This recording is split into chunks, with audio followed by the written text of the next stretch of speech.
విఖ్యాత పుంజికస్థల. పుంజికస్థల అనేటటువంటి పేరుతో ఖ్యాతురాలైంది, ప్రఖ్యాతురాలైంది. ఆమె పిలువబడుతోంది పుంజికస్థల. అంజనేతి పరిఖ్యాత పత్నీకేశరిణో హరే. ఆమె అంజని అనేటటువంటి అంజనాద్రి మీద ఉండడం అయితే ఒక పద్ధతి, అంజన అనేటటువంటి నామంతో కూడా పిలువబడుతోంది. అంజనేతి పరిఖ్యాత పత్ని కేశరిణో హరే. హరే అంటే కపి అని, వానరము అని. ఏ కపి పుంజికస్థల అనేటటువంటి అంజనేతి పరిఖ్యాత పత్ని కేశరిణో హరే. కేసరి అనేటటువంటి వానరుడి యొక్క పత్ని ఈ పుంజికస్థల అనేటటువంటి ఈ అప్సర స్త్రీ.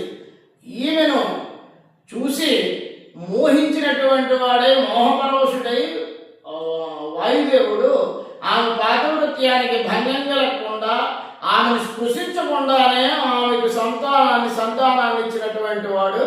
అలా పుట్టినటువంటి వాయుపుత్రుడు అయినటువంటి వాడు ఆమెను తాకనైనా లేదు, ఆమెను స్పృశించడం లేదు. అలా ఆమె యొక్క పాతివ్రత్యానికి భంగం కలగకుండా, ఆమె శీలానికి సౌశీల్యానికి భంగం కలగకుండా ఆమెకు సంతానాన్ని వాయుపుత్రుడిని ఇచ్చాడు. వాయువు హనుమంతుడిని ఇచ్చాడు.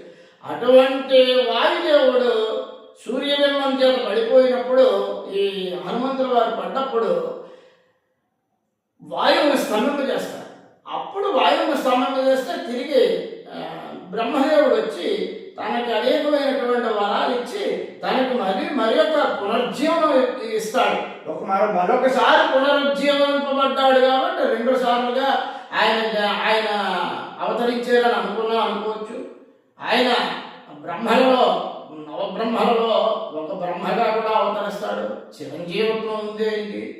అటువంటి ఆయనకి మనం హనుమత్ జయంతి రోజున హనుమద్ ఉపాసన చేసేటటువంటి వారు హనుమద్ ఉపాసన సుందరకాండ పారాయణ చేసుకుంటారు. తప్పనిసరిగా రామాయణంలో సుందరకాండ పారాయణ చేసుకుంటారు 68 సర్గలను.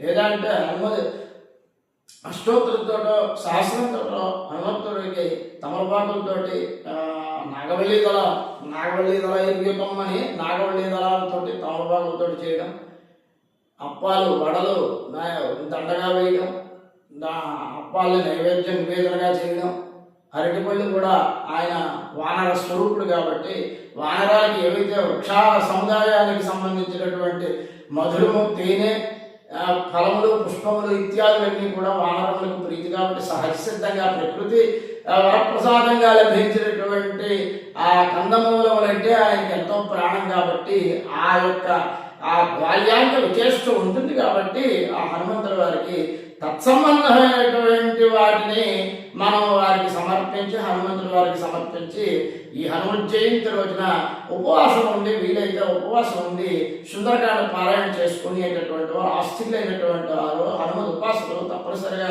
వీటిని ఆచరిస్తారు. కాబట్టి ఈ యొక్క మహాపర్వదినమైనటువంటి వైశాఖ బహుళ దశమి రోజున పూర్వాభాద్ర నక్షత్రయుక్తమై వచ్చినటువంటిది.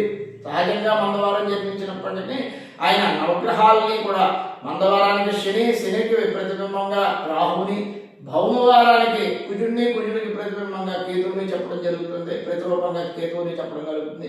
కాబట్టి కుజుడు, కేతువు, రాహువు, శని యొక్క దోషాలని, నవగ్రహ దోషాలని కూడా నిర్మూలింపజేసేటటువంటి వాడు హనుమంతుడు. అంతేకాకుండా ఆయన రామనామస్మరణ ఎక్కడైతే జరుగుతుందో ఆ రామనామస్మరణ జరిగేంతకాలం ఆయన ఉంటారంటారు. కాబట్టి ఈ యొక్క రామాయణంలో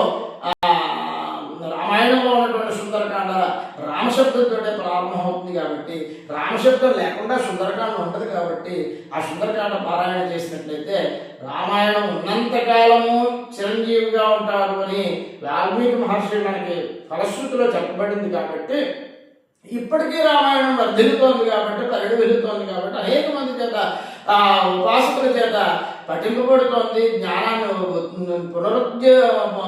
మళ్ళీ